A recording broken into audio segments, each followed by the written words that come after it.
पति अपनी पत्नी को लेकर आया। इसलिए नहीं लाया कि उसे प्यार करता है, इसलिए लाया कि खुद तो अपनी लुगाई को कुछ कह नहीं पाता, मुझसे कहलवाना चाहता है। भाई मर्द के बच्चों तो खुद बोलो अपनी लुगाई को, वहां सबकी टैं बोल जाएगी। कई बार तो मुझे ऐसे लगता है जैसे इस देश के पतियों ने मुझे सुपारी दी हुई हो कि हम तो कुछ नहीं कहेंगे, तू कह दियो हमारी तरफ से। या देखा जाए तो इस देश के पतियों का मैं अम्बेडकर हूँ। ये बेचारा शोषित समाज जो आज तक ऊपर नहीं उठ सका, इसको मेरे जैसे ही संतों की आवश्यकता है। इस देश के पतियों को एक संत मिला है, इसके लिए उसका स्वागत कर सकते हैं। बोलो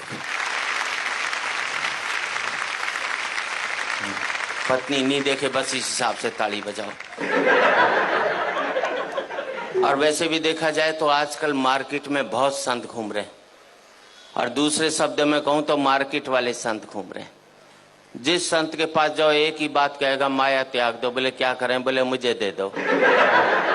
हर एक चाहता है वो तो करोड़पति बन जाए और आप बाबा जी बन जाओ। लेकिन मैं इतना ही कहना चाहता हूं, अभी मैं अमेरिका गया, मैंने वहां देखा पति पत्नी बहुत प्यार करते हैं। सड़क पर चलते चलते प्यार कर लेंगे, ट्रेन में बैठे बैठे प्यार कर लेंगे। हिंदुस्तान में तो पति सारा घर में प्यार नहीं करता, बाहर के तो बात छोड़ दीजिए। इतना प्यार करते हैं अमेरिका में पति पत्नी की, उनका प्यार का कोटा 2 साल में पूरा हो लेता है, फिर वो तलाक ले लेते हैं। हिंदुस्तानी पति पत्नी सुबह प्यार करेंगे, शाम को माथा फोड़ लेंगे, तो जिंदगी भर प्यार का कोटा पूरा ही नहीं हो पाता। इसलिए हमारे यहाँ कहते हैं 7 जन्मों तक साथ निभाएंगे, क्योंकि हम एक जन्म में प्यार का कोटा पूरा नहीं कर सकते। हंसने की बात नहीं, आपको अगले जन्म में दूसरी लुगाई चाहिए, तो इस जन्म में इस वाली को खूब प्यार करो, अपना कोटा पूरा कर लो बस। भगवान अगले जन्म में दूसरी दे देगा, और नहीं कोटा पूरा करेगा तो 70 जन्म तक यही मिलने वाली है। हंसने की बात नहीं है, कल से जिस पत्नी को पति प्यार करने लग जाए तो समझ लेना साले के दिल में खोट है, वो चाहता ही नहीं कि अगले जन्म में ये। मैंने तो टेक्निकल बात बता दी। अच्छा, मैंने रिसर्च की कि इस देश में पति पत्नी से डरता क्यों? हमें जितनी भी ताकतें मिलती हैं सब औरतों से मिलती हैं। पैसा चाहिए लक्ष्मी जी के पास जाओ, बुद्धि चाहिए सरस्वती जी के पास जाओ, ताकत चाहिए दुर्गा जी के पास जाओ, आदमी के पास छोड़ा क्या? मेरे समझ में नहीं आया।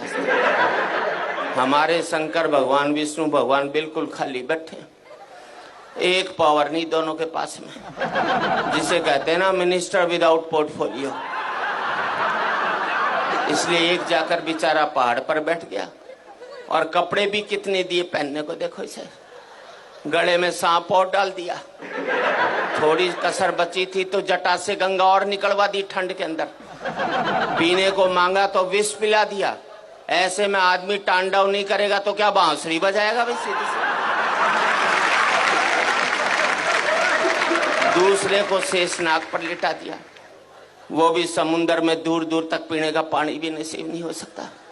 अच्छा, दोनों बेचारे आपस में रोना भी नहीं रो सकते कि एक पहाड़ पर बैठा एक सागर में लेटा है, वरना दुखी पति आपस में बात करके मन हल्का कर लेते। एक हमारी जान को आ गया करवा चौथ का व्रत, पता नहीं लुगाई कब तोड़ दे। इधर व्रत टूटा उधर पति साफ, क्योंकि पति की जिंदगी के लिए रखा जाता है।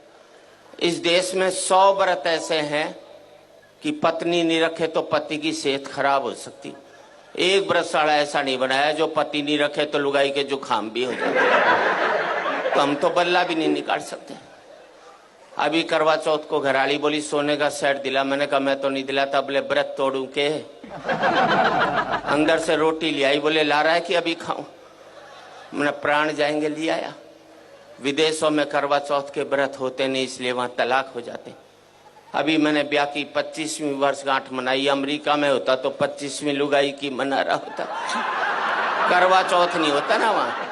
हमारे यहाँ पति पत्नी तो रेल की पटरी की तरह, मिलो मत साथ जरूर चलना पड़ेगा। अलग इसलिए नहीं हो सकते कि बच्चे स्लीपर बनकर दोनों को जकड़े हुए हैं, ना इसको इधर जाने देते ना उसको उधर जाने देते। अच्छा, इस देश में हर एक पत्नी पति को एक धमकी जरूर देती है, मैं तो बच्चों की वजह से टिकी हुई हूँ, वरना कब की निकल जाती। अब मैंने अपनी लुगाई से कहा, मैंने देख सारे बच्चे ब्याह लिए, अब तो निकल ले। बोले ना जरा पोते का ब्याह और देख लो, उसने कभी नहीं निकलना।